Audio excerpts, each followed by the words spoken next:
Hi everyone, welcome to Game of Thrones After Show Review. I'm Curtis Hollister. And I'm Sheldon MacGillivray. And we're here to talk about the latest episodes of Game of Thrones, discuss insights, characters, plot lines, tie in a couple of elements from the books, and fill you full of semi-useful information that keeps you wanting more Game of Thrones. Today we're going to discuss Season 2, Episode 6, The Old Gods and the New. We've got new characters, deeper deceptions, more death, and a little dry humping. And it only gets more R-rated from here, Curtis. So let's rock the global tickle trunk. Let's rock the global tickle trunk. And where do we start? Well, I think we start at Winterfell. I think so. So, obviously, our good friend Theon Greyjoy, which is friend of the people, has graced his presence at Winterfell. I think he betrayed us all tonight. You know, there's a lot of you out there that hate Theon Greyjoy now. I mean, he's the guy. He's the guy that when you watch him, you can see that he's trying hard. Yeah, definitely. He's trying too hard with everything he's doing, and I mean, think about every scene from every episode up to this point. Has there ever been a scene where you thought, "Geez, I wish I was Theon Greyjoy"? Of course, he's a nice guy. Shoots a bow like nobody else. But I think what we're dealing with here is misappropriated loyalty. I mean, he threw grappling hooks over the wall of Winterfell, and conquested it. He took the Winterfell. The first time in the Starks family's history, I think that. And he probably woke Bran up a little bit early in the morning. I think he did. Bran did not get his Wheaties, and naturally he was crying in the scene. So he's very upset. He needed his morning cereal. So I mean, anyone like any toddler. But bring it back to from the point of view of the plot line and what this means is so. And this was about ambition. Definitely. This was not the Greyjoy plan. This was about, he was originally tasked with kind of going up, reaving some of the coastline, and basically, causing a little bit of havoc and proving some of his loyalty more than anything else. I think he was trying to earn his father's favor, as much as it was just his own ambition. I think that to raid the coast was not enough. I think he wanted to prove himself, and taking Winterfell was the right test. I think in doing so, though, I think he kind of left behind 10 years of upbringing, raising the community he had there, the support, the family that took him in, so to speak. I know he was held up hostage. I mean, to be fair, he didn't seem like much of a hostage in season 1. I mean, I think that's his conflict. Mm-hmm. His conflict is, although he was a young boy when he went there. He didn't see himself as a hostage anymore. He saw himself as one of them, and in alliance with them. And I think that was the real challenge. But the fact of the matter is, he's out of control right now. I mean, even for himself, you can see when he's hacking away at Roderick Payne's neck and head, which was a pretty hard scene to watch. You can only imagine yourself in that situation. Yeah, the book described it such too that he did a terrible execution. He did awful execution. Yeah, he kind of shot the bed. Yeah, he did. He really shot the bed. Did you say shot the bed or shot the bed? Shot the bed. Well, either way. So, and I mean, the big question I have is, he's got a handful of men, and he's talking about 500 more people coming. Can he hold Winterfell? This has been in the house of. This has been under the Stark sigil for literally thousands of years. At the moment, though, with Robb Stark's encampment somewhere down around Casterly Rock with his army, most of the Northmen are down there with him. He part of that opening scene was the capture and the execution of Roderick Payne, the Master at Arms of Winterfell. I think he can sit there and cook up some KD and enjoy himself for a little while. I think he's got... KD is popular in the North. It is popular in the North, absolutely. Popular anywhere. But I think he's really got himself a nice spot to sit and rest. I do not know what's going to happen, but I think that even with a handful of men right now, I think that 500 could arrive and reinforce him. And I think we might have a prolonged siege up there. And as a viewer, your real challenge here is you feel like you're in conflict with history. Yes. Like if this happens... There's the Stark name is lost because of this, rapscallion taking over it with stealing it effectively. Stealing it, and can Robb really come back from where he is in the middle of a war to take back the castle and man it? Can he afford the men to man it? And then can he go back down and continue where he left off? I don't think so. I think likely. It's called evasive maneuvers, man. He's lost his... And we're going to talk a little bit about the possible tactic for that later on. So then we're jumping in north of the wall, into the effectively north of the Frostfang, or north of the Fist of the First Men. Fist of the First Men, yeah. We are in the Frostfang Mountains, though. Yeah, we are in the Frostfangs now. And we're with Corran Halfhand, and he's got his team, and they're going to get these scouts off the mountain so that they can't kind of notify Mance Rayder about, with signal fire, as they suggest. So we learn a little. This is really a scene that's kind of about Corran Halfhand giving Jon Snow advice more than anything else. Jon Snow got his lecture. Yeah. Right. I mean, it was sort of a romantic idea to join the Black to go up to the wall. Mm-hmm. He didn't have too many other options. Uncle was part of the uncle was part of it. The Black. There was a mystery he probably wanted to find. He's mentioned a number of times he wanted to find that uncle. And now he's part of the Black. Now they're actually beyond the wall. They're in the north, surrounded by wildlands. They're balls deep.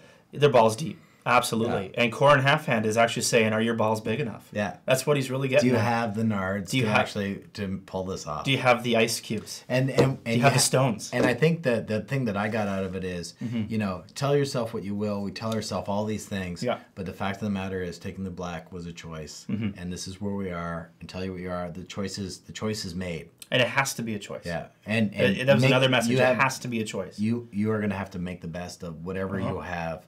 Whether you die here and no one knows about it or not, this is your life now. Yep. So, I mean, that was kind of it kind of attached you to this guy. More importantly, too, was the interesting part that sort of had a connection but a disconnect. Or maybe it was foreshadowing, I don't know. Talking about doing what he had to do while he was out there. Telling Jon Snow, you've got to do what you got to do. You've got to, get this done, say what you have to say, and do what you have to do. I don't know where that's going. Yeah, not an important scene necessarily, but it did connect you with Corran Halfhand more than anything else. Like, it did establish his character, which hadn't really been established up to this point. No, and I'm thinking that there might be a reason for that. Yeah, I think not that it hadn't been established, but the fact that we were introduced to him, and that we got to know him a little bit as the kind of the stocky old guy he is. Yeah, the kind of natural leader. And every one of these guys has a history, as does this guy. Absolutely. Absolutely. Cut to our the beautiful oasis of Harrenhal. Mm-hmm. Lovely place. Yeah, exactly. Lovely place. Yeah. I mean, full of executions. You've won 2 weeks at wonderful Harrenhal. Sure.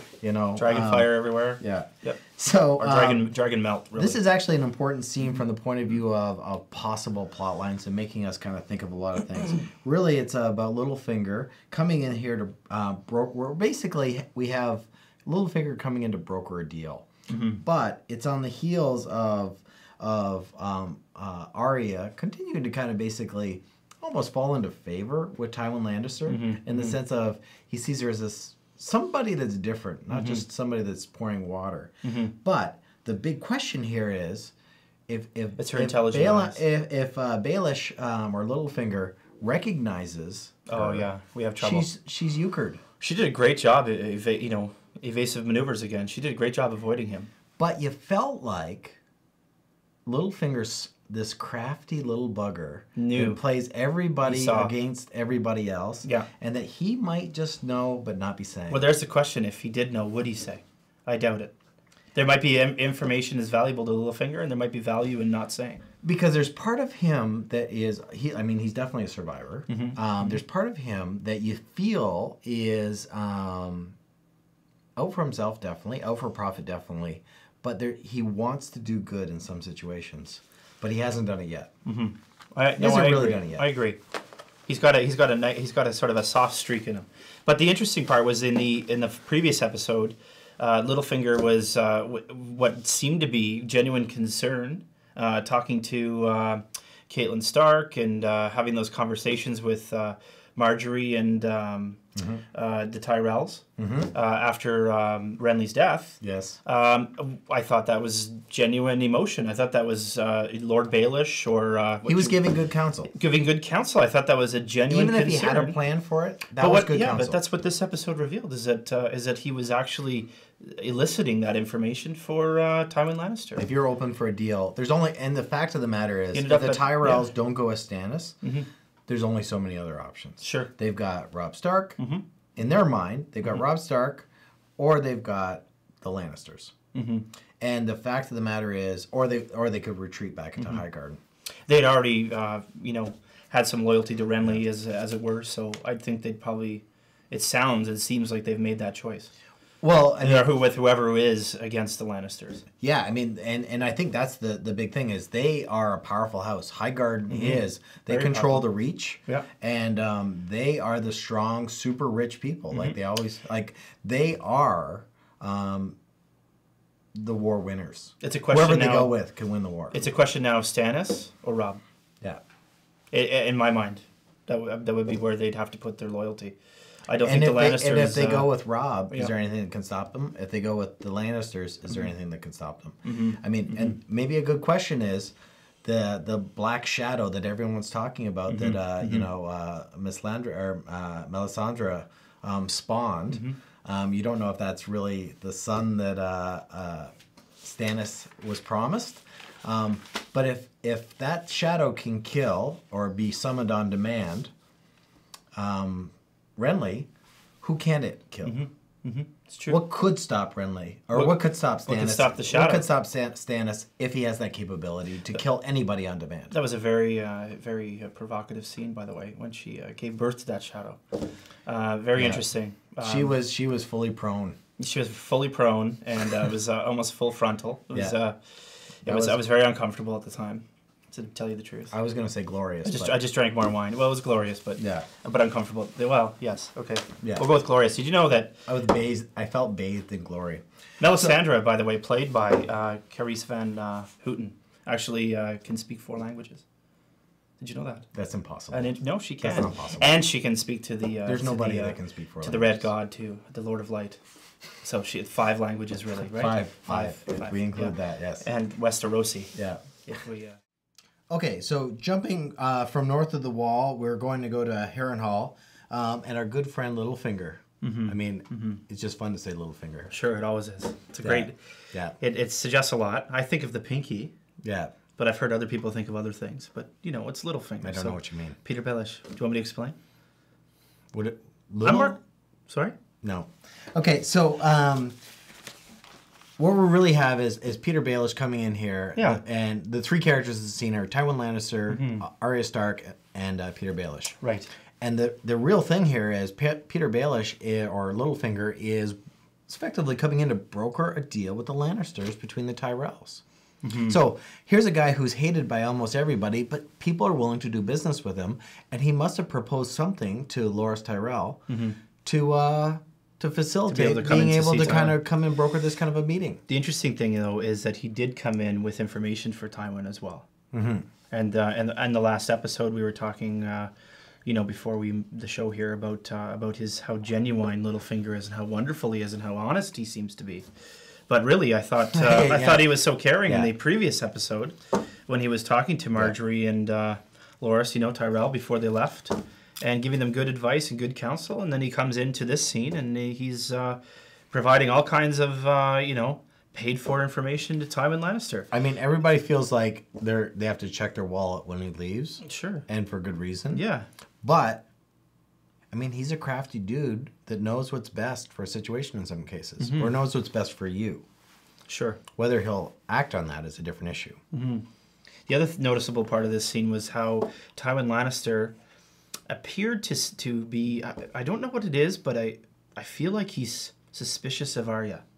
I mean, rightly so. He's got an educated, intelligent young woman. He's interested. He's interested. Why is he interested in her? Her story is very interesting, but why is he interested in her? And is he suspecting something? And does he recognize her? Such an epidemic of mediocrity within Westeros that she stands out because she can just speak and read and so forth? Yeah, of course. So. And most people can't. But the thing is, the Lannisters and the Starks weren't warring, before we saw the season 1. I mean, they were basically somewhere in some sort of harmony with each other, at least at peace. And there is a very strong chance that when the Lords get together, Tywin may have seen Arya at some point. I just feel a little suspicious that he might be catching on here, and I'm a little worried for Arya. I don't know what's... If Littlefinger recognizes her, the next question you have is, what is he going to do with that recognition? What is he going to do with her? Yeah. So if the answer is nothing, great. If he didn't recognize her, great. In the event that is something else, I mean, her days are numbered. I think there's a good chance that he did. And wouldn't it be tragic if Eddard Stark and Arya died That would be very tragic. It would be tragic. But you know what? This is what... and people would hate it. This is what George R. R. Martin is known for. This is what HBO is known for. People you love die in front of you. Kills your love. He kills your love. Yeah. He spoils your love. He's a love hammer. He's a love killer. Yeah. Yeah. He's a velvet love hammer. Right. Okay. I'll leave that with you. That was your... That's what you used to call your... Anyway. Yeah. So the next thing I have, are we jumping? We're back in the north. Yeah. I think we're on the we're in the Frostfangs. That's right. And Jon Snow and Corn Halfhand and the party Yep. are kind of encroaching on this wildling encampment that appears to be a lookout. But the real question here is, what are they doing there? So, and that was the question all along. What are they doing there? Compared to the books, you felt like this wasn't the same situation. You felt like these guys were in the trees. They're a little more protected. I did. I there's thought they shadow were cats involved. There's all this other stuff that's. I thought we had involved with vegetation. I thought that if they had to, they could eat pine needles. I mean, but up there, they could eat nothing. Of the matter I is, mean, they're drinking try ice. sneaking up on dudes. You ever drinking? You ever had ice in your mouth? It doesn't even turn to water. It's awful. It cuts your mouth. It hurts. Unless it's with vodka and olives, I don't drink it. Yeah, sure. So that sounds good right now. It was definitely a situation where you kind of go, well, good luck sneaking up on dudes like this. Everybody's at war. They're actually watching out for you. They're wildlings. That being said, this is what happened, and Ygritte, or the red-haired girl, Ygritte from the books, is the only one that's left over. She doesn't get killed in the initial melee. And one of the things that Corn Halfhand asked her is, why are you in the Frostfangs? Exactly. There's no reason to be here because there is absolutely nothing here. Well, all the wildling towns... Why would you be here? All the wildling towns are empty and abandoned, and that is in the forested area. So what they're doing up high is highly unusual. There's no vegetation. There's nothing to eat. And, it starts to get me suspicious again. I think, do the Black, these men, the Watch... Do they know that this is unusual behavior? Are they suspecting that it might have something to do with White Walkers? What are we talking about here? And Jon couldn't kill her. I mean, so character development-wise, it was definitely something. You knew that Jon and Ygritte are going to have some kind of relationship, or this red-haired girl and Jon are going to have some kind of relationship. Now they're off on their own kind of thing. After Corn Halfhand just told him, does he have the ice cubes to be up there? Does he have and right in front of him in the episode, he didn't. Yeah, the goji berries. He said he did, and he didn't. Yeah. His stones did not come with him from Winterfell, I guess. Yeah. He's really not a Stark after all. He lacked the leather. He's not a Stark after all. That rap. Yeah, that guy. Yeah. But really... You don't like him, but... Yeah. I mean, what she did reveal was that there was hundreds of thousands... You want to like him, but if you're the guy that gets killed by her afterwards, after he spared her, you don't think it's so cool. Well, she could alert the hundreds of thousands of wildlings she said were up in the Frostfangs hiding. He didn't. And again, why are they there? Why are they up in that place so remote? How do they eat? Where do they take shelter? Do they eat? Yeah. What was fascinating, though, is you're right, that they could sneak up on them, too. I mean, these are wildlings that have avoided White Walkers for years. And to that point is Ygritte, after the other three were killed, said to them, you've got to burn these guys. Yeah, interesting. And they're like, we can't burn them. That was very exciting. Like, burning them. Does a wildling say something like that for no reason? Probably not. I think what she means, I think in what's happened in the past, what we hear little tidbits of, is the burning. The burning prevents, I guess, the body from being eaten by scavengers or something. Is that what we're?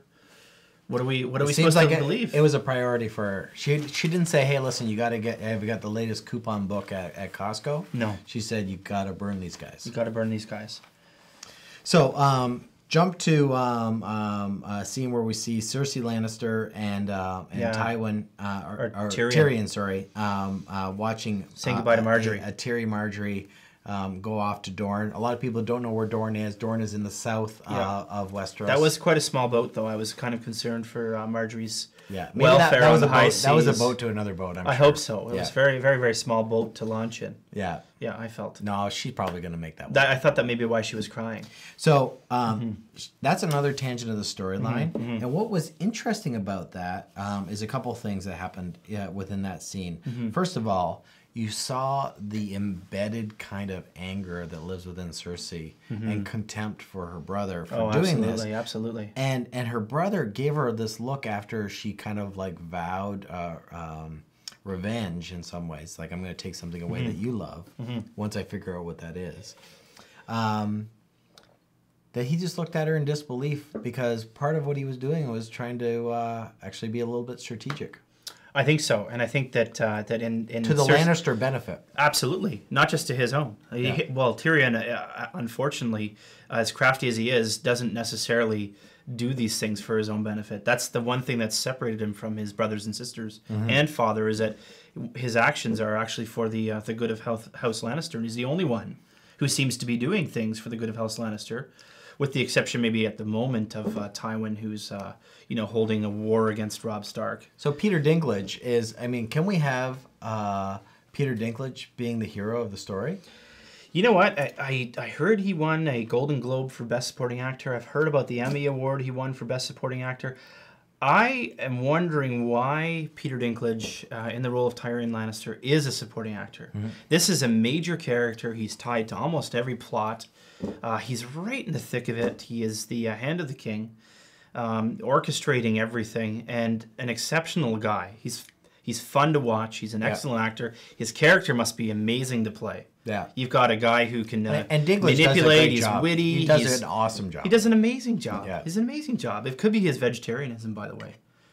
He is actually he's actually a vegetarian. What is that? And he's a vegetarian because he's an animal lover, and which means he might know Melisandre, who's a World Wildlife Federation ambassador since 2009. But anyway, Peter Dinklage, when he's eating a big hunk of turkey or something or beef on the show, it's actually tofu.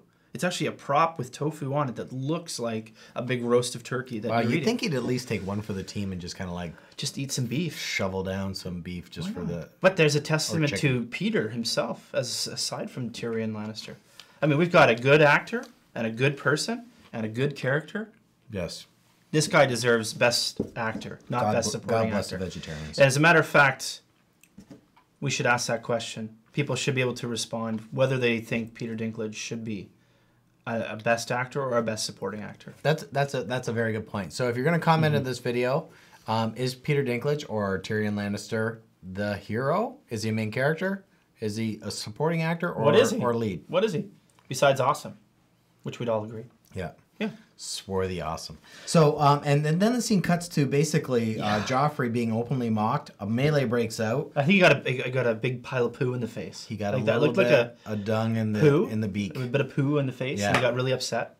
I felt really good then. I felt really, really good when he got poo in the face. He seems like such a lovable guy. Kind of guy.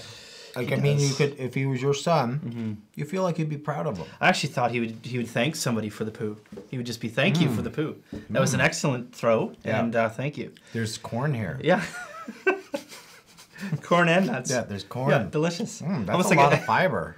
You guys should not be hungry. There's corn in here. Almost like a Snickers bar on the face. You should have said thank you for the chocolate bar. Who's hungry if thank you for the chocolate? Fresh corn here. Yeah, why not? So that was a kind of a pretty serious scene. That was a serious All riot. hell breaks out. What a riot. Sansa's about to get raped, and the Hound saves her. And then he says to Tyrion, who kind of was like saw this as a priority, "I didn't do it for you." Yeah. So another storyline within the tapestry of storylines about the Hound and his possible relationship with why he would do this for Sansa specifically. It's very interesting. He is a knight. Yeah. He's a knighted. He's part of the Kingsguard now. Part of the Kingsguard now. The interesting thing was, didn't he call her Little Bird? Didn't he call her Little Bird in there? That's right, something like that. Yeah. I think go back to your cage at the end was the words, I think. Yeah, Little Bird, go back to your cage. That's right. And I think that's something very interesting. That's now a nickname for her. He's not calling her, Queen to be or anything else. He's not saying Joffrey's punching bag or Joffrey's sort of, I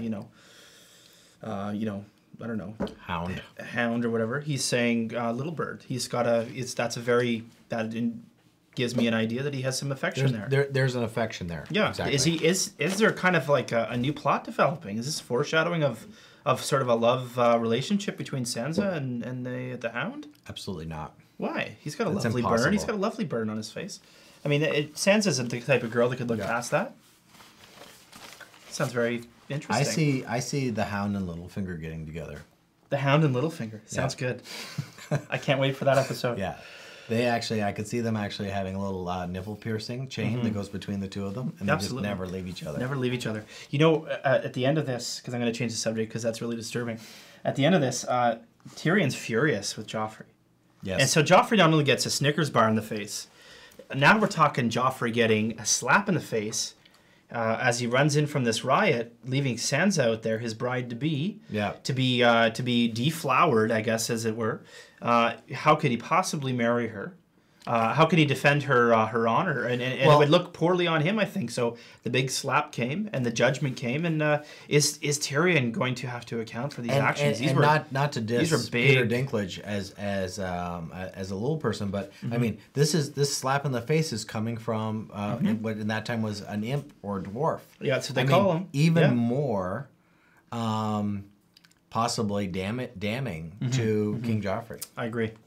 So then we jump to more embarrassing our good in the show. Definitely not character building, but definitely not like king building. Right, exactly. We jump to Qarth. Yeah, I think we're with Daenerys and Zaros. This is kind of a weird scene, actually, to be quite honest.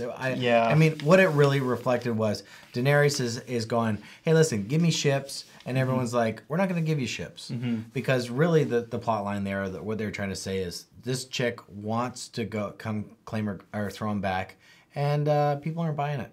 Not en masse, anyway. Yeah, and I think what she's trying to get across and what Zaros kind of seems to be supporting her in is that she's the mother of dragons. I mean, these dragons are going to get big one day. And to cross her now is to cross her then. And so, I mean, she was making it very clear, you are not using posterity and foresight in your planning. It's very, almost a very conservative point of view. Almost a capitalist kind of way of thinking, without the short. But it really just showed she wasn't getting any love from the 13. Sure. And, I mean, not life-changing scene from the point of view of, like, putting the story forward. Yep. Back to...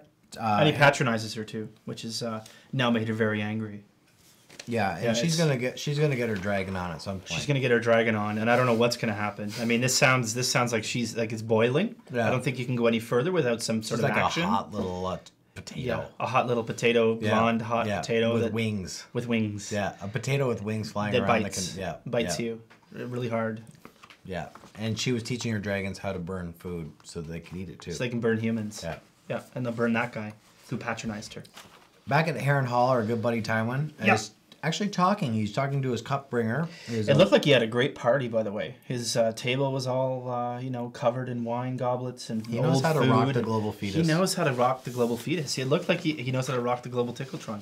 The tickletron. He looked like he had a great time. There was wine everywhere. I mean, Arya had to clean that up. So what I found from this scene that was actually important, especially when tying into the books, and that you don't necessarily get an appreciation from, is he started to talk to Arya about her father, her family, where she's from. He's kind of like engaging with her. Then she says, "Did you know your own father?" And he said, "Yes." And he talks about his father in a way that he almost kind of killed our name. And what people don't realize maybe from the books is that was true. There was people that owed the Lannisters money that openly mocked the fact that they wouldn't pay them back. And Tywin's father didn't do anything about it. And when Tywin took control, he went on a hellbent rage to basically be respected by all. Yeah. Like if you said anything like, the Lannisters shit gold, he didn't take that crap from anybody. But they do.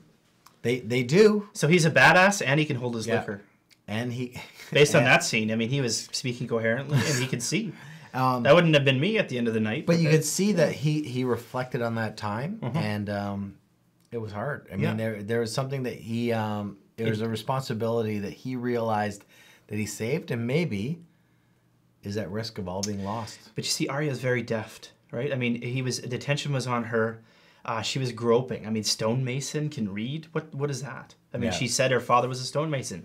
He said a stonemason that could read. This is back to that other scene where I'm saying I think he's starting to grow suspicious. Yeah. There's something different about Arya. Her answers aren't forthcoming. There's a lot of suspense in there. I really think he's going to reveal her, and I don't know what's going to happen. I don't know what's going to happen. But the point is, what the deafness in her is that she actually kind of it's called redirection. She redirected the conversation and had him talking about his father suddenly, getting the attention off of her and able to kind of steal that little note she took off the table and make her getaway. It was awesome. Cut to a quick scene with Robb, kind of in around his troops. There's one more though. There's one more part of that. We were in the courtyard. Oh, that's right. Yeah, Arya ran out with that note. That's right. And I think it's Emmett or the guy that's chasing after the. Yeah, it's very hard when you're watching it, so it's very hard to hear the names so quickly. Yeah, so he's chasing after. By the way, he's dead. Yeah, yeah, and it's because of our good buddy. Was it Hagar? Jaqen Hagar. Who is an interesting man. He's a spinning murder machine, obviously. Yeah, he is. He's crazy, and we've been revealed. The faceless men of Braavos have been revealed to us.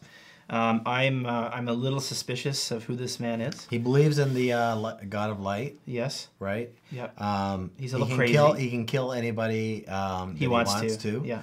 Even if they're running towards and he Tywin smiles Lannister. When he does it. And he speaks in hyperbole. Yes, he does. and he uses third party. He's sort of like the man cannot do this right now. Sort of stuff. Exactly. I'd like to say that to my wife. The man cannot make dinner tonight, and see what she does. The man cannot. I'm gonna borrow a line from Jaqen Hagar for sure. Yeah. But he does get the job done at the feet of Tywin Lannister. This Emiot or Emmett actually drops dead before he can tell him of his cupbearer's treachery. And Arya has burned another wish, effectively. Yeah, she had to burn a wish there, though. I don't think she had a choice. Yeah. But the suspicion happened outside of this predicament, which is very making me very uncomfortable. I'm very worried for Arya now. Cut to Robb. Quick scene, just from the point of view of touching on it. Lady Talisa, who is a unknown character, this girl from Volantis. Yeah, she looks like a priest or something. Who people don't know. This is like way off in Essos, where in the south. Near Robb's camp. This is one of the greatest cities that ever existed in the past. And I think it was the doom of Volantis. Maybe it's not. I could be confusing facts. Don't hammer me on that. But the fact of the matter is, but clarify if you want to. Yes. If you want to, comment on this video, clarify him on his facts. If he's right, give him some props. If he's wrong, give him some heavy. Yeah, I think criticism. It's Valeria. Really Valeria that was the doom of Valeria. Yeah. And Volantis is still a city, if I remember correctly. So, and that's how they lost the way to make Valyrian steel, etc., etc. Yeah. So anyway, there's this hot chick. I think she's Spanish. Yeah, she's hot. Robb is all over her. Yeah. And Robb obviously gets some kudos for being the best dressed man in Scotland in 2009. Yeah, Robb actually, I believe he was played. I have some little character notes here. Richard. I think it was Richard Madden. Yeah, it was Richard Madden. He played Boy George. If you can believe it. Boy George, Robb Stark was Boy George. Yeah. Very interesting. And he was voted Best Dressed Man in Scotland. I think it was in 2009. He couldn't accept his award because he was too busy filming Game of Thrones. And there was only two guys dressed in Scotland, so it actually... There was only two guys dressed in Scotland. You're right. He also did an adaptation to Birdsong. It's an excellent World War I book if you're a World War I enthusiast, which I know you are, Curtis. Which doesn't exist. Well, which doesn't exist. Yeah. But anyway, he did an adaptation of this book for the BBC. Got critically acclaimed, and here nothing he is. exists before 1984. No, nothing. No, because he's not. He wasn't born. Yes. I mean, he was born in. He's about 15, I think, in real life. Richard Madden. That's right. 15 going on 40. So, anyways, hot for this chick. Yeah. Catelyn sees it and is like, "Dude, you've got a commitment to our good buddies, the Towers." Well, that's the Catelyn and Brienne show up. Yeah. Yeah, they show up at Robb's camp. And in the books, that was in River Run. Yeah, Caitlin and Brienne went to River Run. Robb ended up returning to River Run with his army. Yeah. And that's when they actually had this discussion. Yeah, had this discussion. So at the moment, we find Caitlin and Brienne in Robb's encampment near Castle Rock. And so the fact of the matter is, who's he promised to? He's promised to. He's promised to one of Walden Frye's daughters. Yeah. That we don't know which one. And now he's the Lord of the River Bridge with the two towers on each end. That's right. Yeah. And he's a mean old guy. He's like 95 years old or 94 years old. An episode in the first season, I thought And when Catelyn Stark went to bargain, he was going to ask her for some special favors. Yeah. Yeah. That would have been nice. That's the kind of guy he is. He's got like 17 wives. He's very licky. Yeah, he's very licky. Yeah. You wouldn't want him to lick you, though. Yeah, no. Yeah. Dentures and all. He likes to lick balloons no teeth. and lobsters. Probably some soft gums, though, without the teeth. Yeah. Yeah. That's why. Anyway. I said lobsters. He said, yeah, he did. Yeah. I don't think there's lobsters around. No. Maybe a trout from the river. Okay. The sigil of House. Yes. House Tilly? Tully. Yes, that's right. Sorry. Okay, so back to Jon and Ygritte. They're on the mountain. They're by themselves. She tried to escape, and he caught her. Now he's off on his own with her. They lay down on the ground, and the dry humping ensues. The dry humping ensues.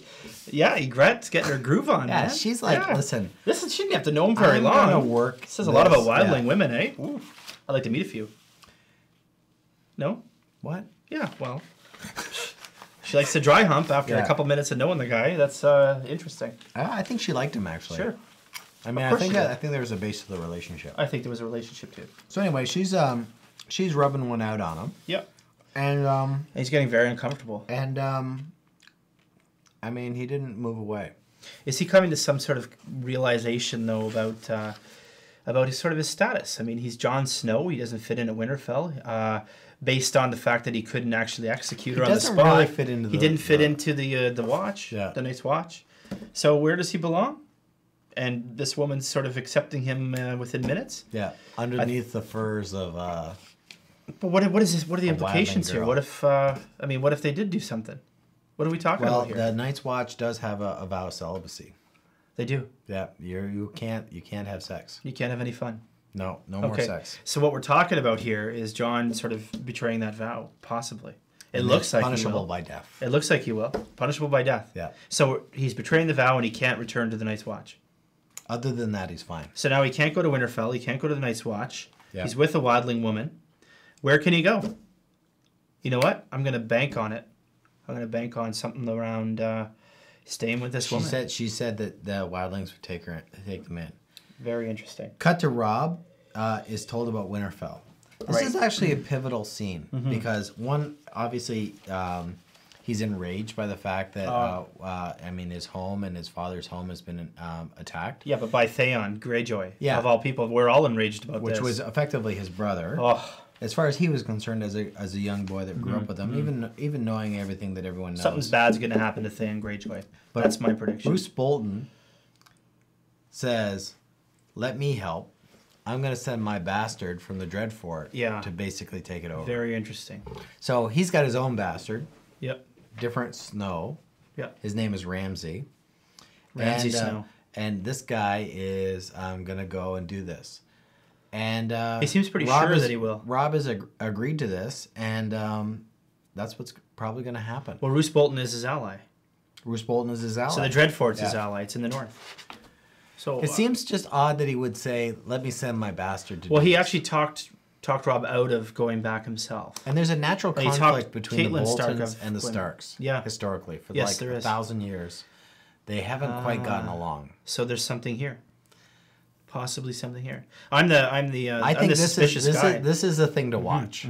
Is that Winterfell, no matter what, like think about that is the crown jewel. Yeah. For the Starks. Yeah, it is. Without that, they are not the Starks. Oh, it's the center of the North. Yeah. So if the Starks are the Starks, who are the Starks? Right. Right. So this could be like the last nail in the coffin for the Starks. I mean, he could be planning something completely different than what's Robb tragic thinks. about George Martin's writing. So now I'm worried about Robb Stark too. Based on this, you're not helping. Don't worry, helping. He'll be fine. You're not helping. I need more wine. Where do we go from here? Back to Winterfell. Yeah. And the wildling girl, I think her name is Oslo or Olso. Oslo, yeah, something like that. And so she... Stoopslow is maybe a better name for her right now. Stoopslow? Oh, Theon? Yeah. I mean, she went to the far reaches of hell to do that deed. Yeah. That was awful. She got the birthday suit out. She got the birthday suit out. Now here's the thing, though. Here's the thing. We know because of the scene connected to this one. Yeah. That she did this for a reason. Yes. So the scene connected to this one. So she goes and sleeps with Theon. Yeah. Then all of a sudden, cut to her kind of like walking out, killing a guard. That's part of the Being very proficient. Yeah. I mean, this is just a wildling woman. I thought just gathered blueberries and stuff, but she's actually was able to kind of work this guy into a frenzy and then just cut him in the throat. Grabbed a knife out of nowhere. I don't even know where she got a knife. Hodor the giant that carries... Hodor, sorry. Hodor. I do it better. Hodor. You do it better. I do it better. We'll start every show like that. That's all he says is Hodor. Yeah. I'm now going to be Hodor. Hodor. Probably, you know what, actually... Yeah. We're going to do a little bit of a side by each. I look a little bit like Hodor. We'll try a side by each next blog cast here. Yeah. But I do want to do... He did a nude scene, you know. He did a nude scene? Yeah. I can handle that. Okay, good. Right here on the table with the wine. Okay. We have popcorn. That's very romantic. But truthfully, if we really want to do a side-by-side, we got to put Catelyn Stark and Arya Stark together and tell me these two are not related outside of the show. They look identical. This is the daughter and the mother. I guarantee. That is my next presumption, is that these two are actually related outside the show. I know they have different last names, but that's just stage names. Let's find out.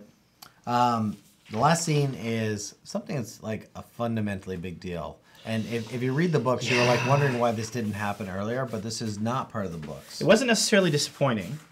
It was kind of logical. The dragons get stolen, and you think, why didn't this happen like a dozen times? Why is that not something that happens all the time? Yeah. I mean, she goes to Qarth, and there's the 13 are there, and everybody's... and she's got 10 people with her. Everybody's vastly wealthy. They're in awe of the first people outside of her group to see and know of the birth of these dragons.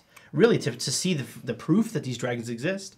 And no one attempts to take them. The bigger question is, why were they stolen other than, as far as the story goes, and what is it going to lead to? What is it going to lead to? Because the story doesn't work without Daenerys Targaryen having those dragons. So what is going to happen? Who took them? What's going to happen to them? Nothing good, probably. But why kill everybody around her but not her? You know, they could have done it any time she was in her quarters. They obviously they were efficient. I mean, everybody in her guest house was dead. And if you're the Zaxos, that's a great cover. What a great cover! I was with you. I'm your friend. I didn't do anything. I was with you. I couldn't have possibly done this. I still want to marry you though. Absolutely. Will you marry me? And I'll help you get them back. Excellent. And I'll give you ships. But the last scene was obviously clearly the dragons carried by someone towards a tower. Yeah. No. And you felt like the only other character that's really been, other characters that have been defined is that little short chubby guy that said no. The really effeminate guy that I thought Zaros was before I actually saw the show. And the warlocks. So yeah, the warlocks were crazy. It's not too many characters. Bald and everything. They were just nuts. Yeah, those guys are. Then they smile like this and they go like this. They smile and they kind of drop their... You do that actually pretty well. Kind of like this. You are the mother of dragons. Just like that. It was terrifying. Look at this. It's a terrifying scene. Yeah. So it could be him. That's basically it. The only other thing that we should kind of cover, or that we wanted people to say, is like a big kind of element to the Game of Thrones and the storyline is what character you kind of see yourself as. Not only what character you want. So the question is, or please comment on the fact that what character do you see yourself as, and what character do you actually think you would be? I think the reason we all like this show is that many of us connect ourselves to some of the characters. Well, I mean, we have to. That's a human sort of thing to do. I myself think I'm very much like Tyrion and Tywin combined. I'm fierce. I can hold my liquor, and I'm very, very smart. And sexy, But that's me. So that's my answer. Now, what do you say? What character do you want to be, and what character do you really think you are? Until next time, I'm Curtis Hollister. And I'm Sheldon MacGillivray. And you're watching Game of Thrones, an after show review.